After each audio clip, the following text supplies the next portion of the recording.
Hello everyone, আসসালামু আলাইকুম। আশা করছি সবাই ভালো আছেন। আমি আজকে পোলাও রেসিপি নিয়ে এসেছি। যাদের ধবধবে সাদা পোলাও হয় না বা ঝরঝরে হয় না, তাদের জন্য কিছু টিপস থাকবে। তারা এগুলো ফলো করলে তাদের পোলাও ঝরঝরে হবে এবং ধবধবে সাদা হবে।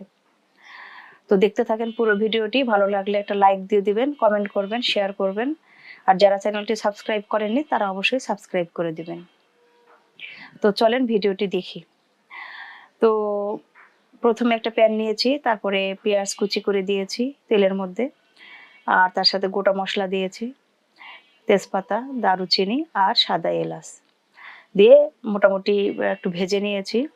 কারণ পেঁয়াজটা কিন্তু একদমই লাল করে ভাজা যাবে না, লাল করে ভাজলে কিন্তু পোলাওটা সাদা ধবধবে হবে না। তো দেখতেই পাচ্ছেন পেঁয়াজ আমি কিভাবে ভেজে নিয়েছি, লো ফ্লেমে ভেজে নিচ্ছি। তার সঙ্গে একটু ঘি দিয়েছিলাম, ঘি অবশ্যই দিতে হবে এবং অল্প পরিমাণে দিতে হবে। তেলের সাথে ঘিটা খুব ভালোভাবে মিশিয়ে নিতে হবে। তারপরে আমি ওই তেলের মধ্যে কিন্তু লবণ দিয়ে দিয়েছিলাম। লবণও তখনই দিতে হবে, লবণ পরে দিলে সেটার টেস্ট ভালো আসবে না। তেলের মধ্যে লবণটা দিয়ে ভালোভাবে মিশিয়ে নিতে হবে। নেওয়ার পরে পোলাওয়ের চালটা তো আমি আগে থেকে ভিজিয়ে রেখেছিলাম, সাথে গাজর কুচি করে নিয়েছি, সেটাও আমি দিয়ে দিলাম।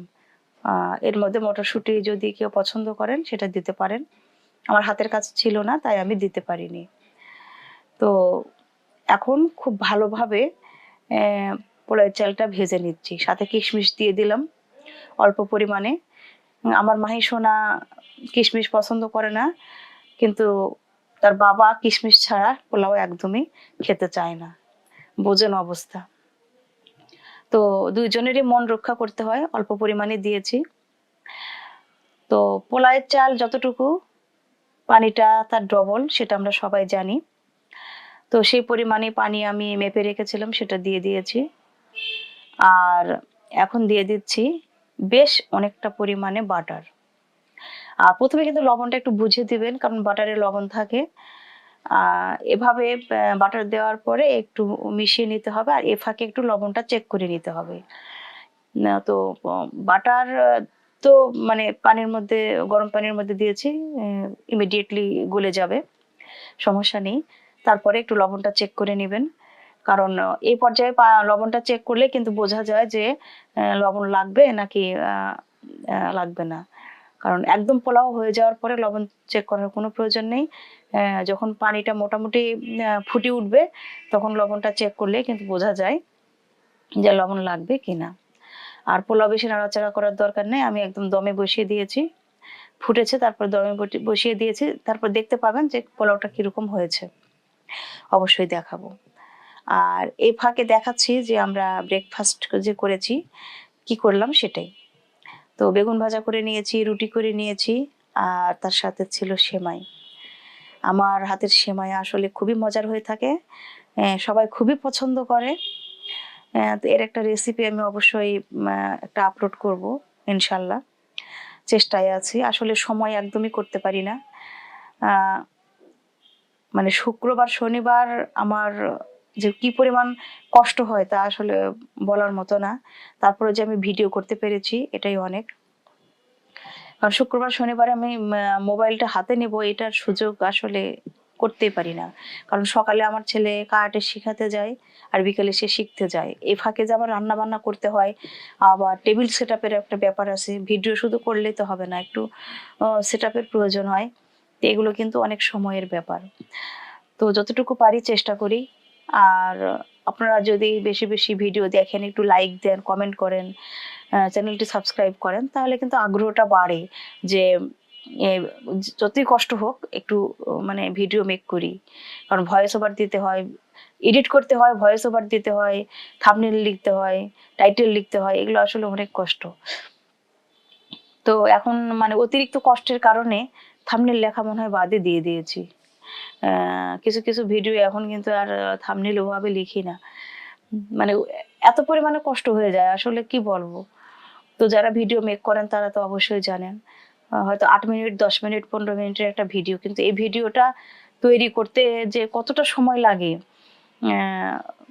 মানে কি বলবো, তাড়াহুড়া থাকলে দেখেন অনেক সময় মানে হয়তো ভিডিও ধরে আছে, মোবাইলটা ধরে আছে ভিডিও করার জন্য, অন্য হাতে হয়তো কোনো একটা কাজ করতেছে, তখন ক্যামেরাটা নড়ে, এরকমও হয়। আসলে মানে ট্রাইপডে রেখে যে করব, এই সময়টাও মনে হয় বের করতে পারি না। এইরকম একটা অবস্থা। আসলে খুবই ব্যস্ততার মধ্যেই দিন যাচ্ছে। এভাবেই চলছে, কতদিন চলবে জানি না। দোয়া করবেন। তবে ব্যস্ততার মধ্যে থাকলে কিন্তু মনটা ভালো থাকে। ব্যস্তময় জীবনেই ভালো। কারণ ব্যস্ত থাকলে মন ভালো থাকে, শরীর ভালো থাকে। কারণ কাজের একটা আম মানে আগ্রহ থাকে, স্পিড থাকে। এই আরকি। তো এই যে দুপুরের যে রান্না-বান্না, সেটাই তো আমি আপনাদের সাথে শেয়ার করেছি এবং দেখালাম যে আমাদের দুপুরে আসলে কি, কি খাবার। সামান্য একটু গরুর মাংস ছিল। অ সেটাই নামিয়ে নিয়েছি। ওভেনে গরম করে নিয়েছি। তো এই আরকি। দেখেন, আর আমার হচ্ছে পোলাওয়ের সাথে যতই ড্রিংকস থাক, আমার সালাদ থাকতেই হবে। টমেটোর সালাদ, শসার সালাদ থাকতে হবে, প্লাস লেবু থাকতে হবে। কিন্তু আজকে আমার লেবু ছিল না, এই কারণে আমি এখানে লেবুটা কাটতে পারিনি। তবে লেবু থাকলে পোলাওটা আরো বেশি ভালো জমে যায় খাওয়ার জন্য। আর মাহির আব্বু খুবই অল্প পরিমাণে খায়। কারণ দেখেন এখানে গরুর মাংস, এখন দেখতেছে সে কোন পিসটা নিবে। সবথেকে ছোট পিস কোনটা সেটা নিবে। একটু সামান্য একটু ঝোল নিবে। আর মুরগির মাংস রান্না করেছি। আ এখানে রান্না করেছি, বুকের মাংস রান্না করেছি। কারণ আমি জানি সে রান নিবে না। এত বড়, বড় রান দেখলে সে বলে যে, "না, এই রানের মধ্যে মনে হয় কিছুই ঢোকে না। আমি এটা খাবো না।" এরকম একটা অবস্থা। আসলে তা নয়। কিন মানে সে বড় মাংস পছন্দ করে না। আ এখন আ আ মুরগির বুকের মাংস অ ছোট, সেটা মানে ছোট, ছোট করে পিস করতে হবে, সেটা সে নিবে। এই হচ্ছে তার অবস্থা। এই দেখেন এখন দেখতেছে যে কোন মাংসটা ছোট। বললাম যে, "রান নেও?" বলে কি, "না, রান নেব না।" তো এখন হচ্ছে আলুর মধ্যেও দেখছে যে কোনটা ছোট সেটা নিবে। আ আর এই যে একটু ঝোল নিল। আর বেগুন ভাজা নিয়েছে দেখেন অর্ধেক কেটে, পুরা বেগুন ভাজাও নেয়নি। তো পুরো একটা পিস নিলে কিন্তু সুন্দর মতো খাওয়া হয়। দেখেন কতটুকু কি নিয়েছে। আসলে আমি রান্না করে বুঝতেই পারি না যে কতটুকু রান্না করব, কি করব। মানে আমি অল্প রান্না করলে পরে আমার মনে হয় যে হবে কি হবে না। আমার দেখে ওইটুকু রান্না করলে থেকে যায়। এই হচ্ছে অবস্থা। তো যাই হোক, ওই যে এখন আমার ছেলেকে দিচ্ছি। অ্যা এখন সে যে মরিচ, পেঁয়াজ, কিশমিশ এগুলো বাছতে থাকবে। কতক্ষণ ধরে যে বাছবে আর কি করবে আল্লাহই জানে। তো কিছু করার নেই। মানে পেঁয়াজ বেরেস্তা আমার খুব ভালো লাগে। কিন্তু ও আবার যে একটা, একটা করে পেঁয়াজ ভাজবে। তারপরে কিশমিশ মুখে পড়লে তো মাথায় নষ্ট। এগুলো বেছে, বেছে রাখবে। অ্যা মানে বাসায় আমরা ৩ জন। কিন্তু আমাদের ৩ জনের ৩ রকম অবস্থা। তো এই যে আমার বড় মাংস খেতে খুবই ভালো লাগে, রানথান। আমি কখনো ওইভাবে কাটি না। বড়টাই রাখি। আর মুরগিগুলোর ওজনও ছিল একদম ২.৫ কেজি বা ২.৫ কেজির একটু উপরে।